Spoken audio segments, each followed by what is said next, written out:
बघा दिनदर्शिका आपण बघत होतो. दिनदर्शिकेमध्ये आपण सामान्य वर्ष, लीप वर्ष आणि त्याच्यानंतर लीप वर्ष कसं शोधायचं, शतकीय वर्ष असले की काय करायचं, 400 न भागायचं आणि साधं वर्ष असलं की 4 न भागायचं. निशेष भाग गेला तर ते काय असतं, लीप वर्ष असतं.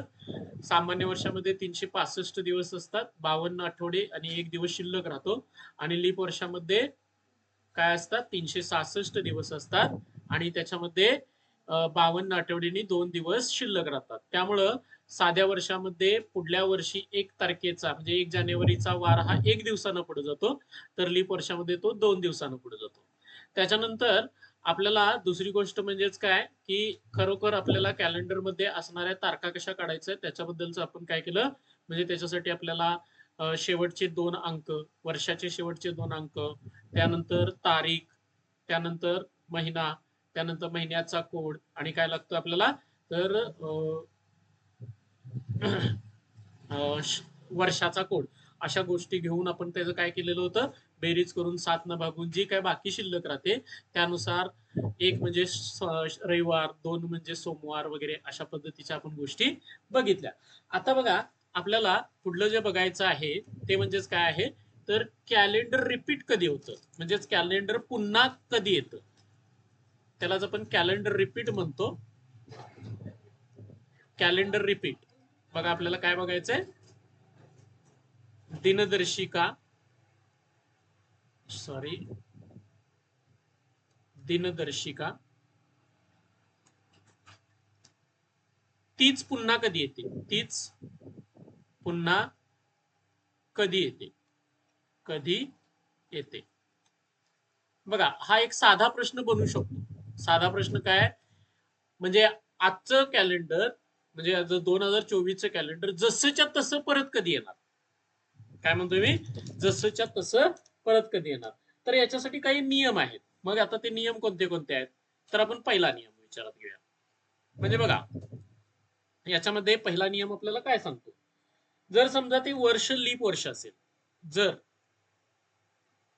वर्ष लीप वर्ष असेल, लीप वर्ष असेल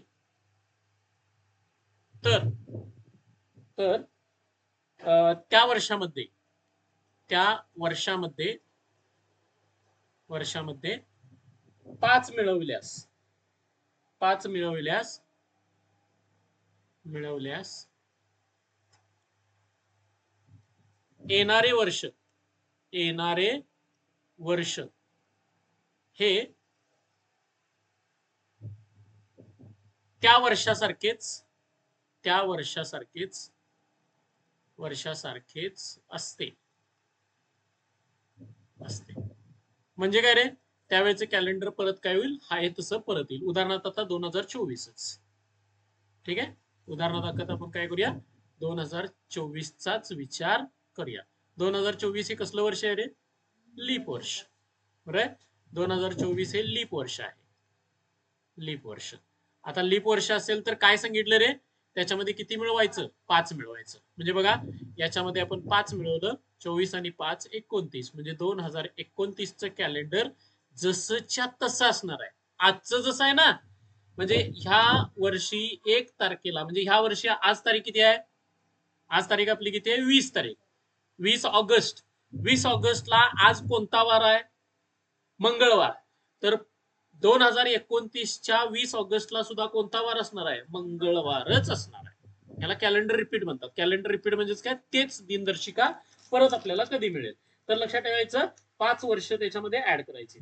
आता याच्यामध्ये दुसरा नियम येतो बघा, याच्यामध्ये आपल्याला दुसरा नियम मिळतो. तर आता मी दुसऱ्या नियमासाठी स्लाइड करूया. दुसरा नियम बघा, दुसऱ्या नियमानुसार काय, जर वर्ष साधे वर्ष असेल, वर्ष साधे वर्ष साधे वर्ष असेल, बघा वर्ष हे कसलं असेल, साधे वर्ष असेल आणि त्याच्या पुढचं वर्ष लीप वर्ष असेल आणि त्याच्या पुढचे वर्ष लीप असेल, लीप वर्ष असेल,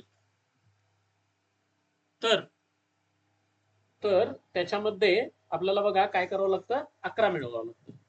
तर त्या वर्षात 11 मिळवून पुढचे वर्ष मिळते. पुढचे वर्ष मिळते म्हणजे कसलं वर्ष मिळणार रे, त्याच वर्षासारखं परत वर्ष.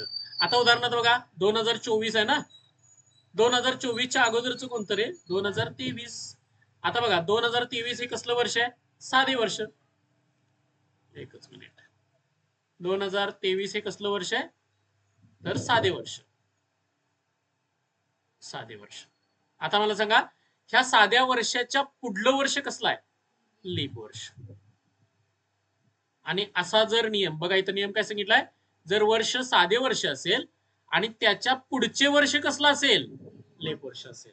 जर वर्ष साधे वर्ष असेल आणि त्याच्या पुढचं वर्ष जर लीप वर्ष असेल तर किती मिळवायचं, 11. कशामध्ये मिळणार, ह्या 2023 मध्ये. 2023 अधिक 11 म्हणजे किती येणार रे, 2034.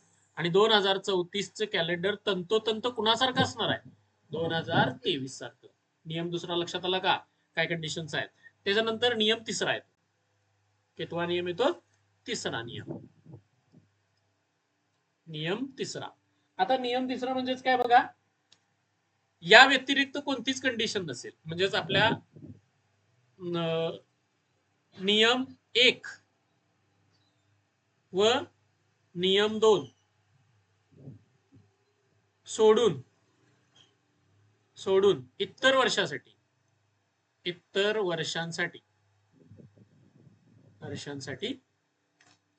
बघा, नियम 1 आणि नियम 2 सोडून इतर वर्षांसाठी 6 मिळवल्यास पुढचे वर्ष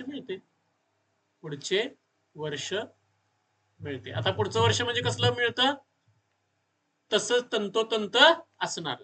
आता उदाहरणार्थ बघा, मग याच्यासाठी मी एक उदाहरण तयार करतो, की आता आपलं आहेच 2024, ठीक आहे. 2024, 2023, 2022, 2021, 2020. ओके. आता ह्याच्या पाठी मग वाटल्यास थांबा एक मिनिट, हे काढतोच इथनं, आपण इथनं सुरुवात करूया, ठीक आहे. 2024, 2023, 2022, त्यानंतर 2021, 2020, त्यानंतर 2019, 2018 बाजलं, ठीक आहे. आता बघा, आपण पहिल्यांदा 24चा विचार केला. 24 हे लीप वर्ष आलं ना, बघा हे लीप वर्ष आहे. तर लीप वर्षाचं कॅलेंडर कधी परत रिपीट होणार, 5. म्हणजे ह्याच्यामध्ये 5 मिळवायला पाहिजे.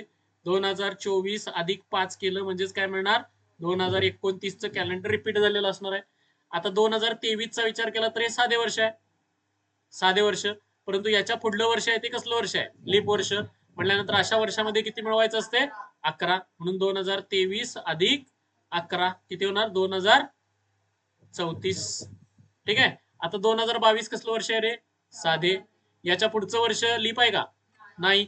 म्हटल्यानंतर असं जर वर्ष आलं तर नियम 1 पण नाही आणि नियम 2 पण नाही, लीप पण नाही आणि कसलं नाही आहे, साधं, आणि त्याच्या पुढलं लीप पण नाही आहे. असं असेल तर आता ह्याच्यामध्ये किती मिळवायचं रे, 6 मिळवायचं. आता हा तिसरा नियम आपण बघायला आलोय.